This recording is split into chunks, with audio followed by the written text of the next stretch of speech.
그래서 저는 뭐 수술할 때 한 수십 번 환자한테 눈을 떴다 감았다 시켜요. 앉혀서도 떠보고 누워서도 떠보고 그런 여러 가지 포스처에서도 다 잡아봐야 되지, 그냥 편안하게 나는 자고 일어나서 눈매 교정이 끝났다, 이건 되게 위험한 거예요.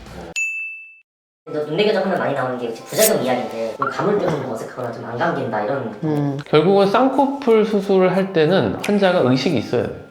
그 주사 맞는 정도의 짧은 시간 동안만 약간 수면을 취하고 그냥 하면 환자가 무섭잖아요. 눈에 주사를 맞는다는 행위가 되게 무서워서 수면을 좀 하죠. 그랬을 때 환자가 의식이 있어야 떴다 감았다 하면서 잘 감는지, 떴을 땐 과하지 않은지, 그리고 또 양쪽이 비슷한지 그걸 이제 맞춰가면서 조절을 하면 안 감긴다든지 너무 과교정이 됐다든지 이런 건 안 생기겠죠. 제가 30년 가까이 이런 수술을 했지만 저는 아직도 여러 번의 환자의 그 눈 감고 뜨고를 시키면서 맞출 수 있지, 한 번에 나는 이거 몇 밀리로 딱 잡으면 양쪽 딱 맞출 수 있어, 이건 없어요. 그냥 사람의 개인차라는 게 엄청 크기 때문에. 근데 그런 걸 무시하고 교정을 했기 때문에 과교정이나 눈을 감지 못하는 부작용이 생긴 거라고 생각이 됩니다. 흔하진 않고요. 그거는 이제 양쪽 중에 한쪽이 초창기에 풀렸을 때, 그것도 결국 뭐 실고정을 하는 거니까, 아니면 또 수술 직후에 어떤 출혈이나 부종 때문에 고정이 약해진 부분이 느슨해져서 생기면 그럴 수 있겠죠. 하지만 수술을 해서 안정적으로 한 3개월 이상이 지나갔다면 그 교정된 근육은 새로운 형태로 리모델링이 끝난 거예요. 그게 거기서 갑자기 달라지기는 거의 불가능하다고 보셔야 되고, 아주 초창기 뭐 1, 2주 처음에 수술하고 났는데 한쪽은 너무 심하게 비볐다든지 그러면 그쪽 고정이 풀리면 당연히 차이가 날 수 있겠죠. 근데 그런 경우라도 뭐 재수술로 다시 교정을 잡으면 뭐 얼마든지 그건 가능합니다.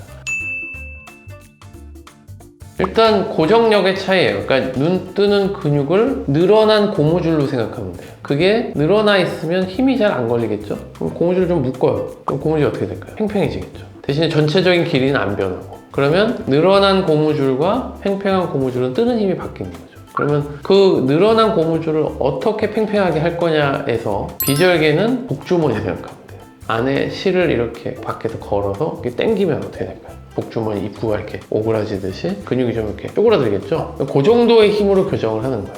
그 다음에 부분절개든 절개는 절개를 해서 정말 근육을 노출해서 정확하게 근육의 길이를 단축시키는 거예요. 보면서.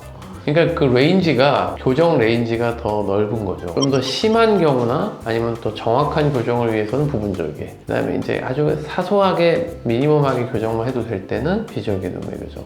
근데 누구나 다 비절개가 되고 누구나 다 절개를 해야 되고 하는 게 아니고, 그 눈뜬 힘의 양 정도에 따라서, 그리고 눈꺼풀 두께에 따라서 결정을 해야 돼요. 예를 들어서 우리가 진짜 두꺼운 복주머니를 실 하나로 이렇게 줄인다고 그게 줄어들지 않겠죠. 그러니까 눈꺼풀이 두꺼운데 그걸 억지로 비절개로 근육을 교정한다? 그건 안 된다고 봐야죠. 그래서 그럴 땐 절개 생각하시면 됩니다. 눈매 교정을 하게 되면 무조건 쌍꺼풀이 더 진해지나요? 이런 질문이 있어요. 기존에 쌍꺼풀이 있는 사람을 눈매 교정하면 진해지는 게 아니고요. 쌍꺼풀을 고정하는 힘을 어떻게 줄 거냐에 따라 달라요. 결국은 쌍꺼풀 선을 고정할 때 그 눈꺼풀 안에 있는 단단한 조직과 고정을 할 거냐, 아니면 좀 부들부들한 근막이나 연부 조직에다 고정을 할 거냐에 따라서 쌍꺼풀의 깊이 조절은 가능한 거고, 눈매 교정을 하면 무조건 쌍꺼풀이 깊어지는 건 아닙니다. 그래서 제일 중요한 건 눈매 교정에서는 기능을 잃지 않아야 돼요. 감는 기능에 문제를 안 일으키고 너무 과장돼서 떠서 무섭게 보이지 않으면서 자연스러운 한도 내에서 잘 시행을 받으시면 얼마든지 안전하게 수술을 하실 수 있는 수술이다 생각이 됩니다.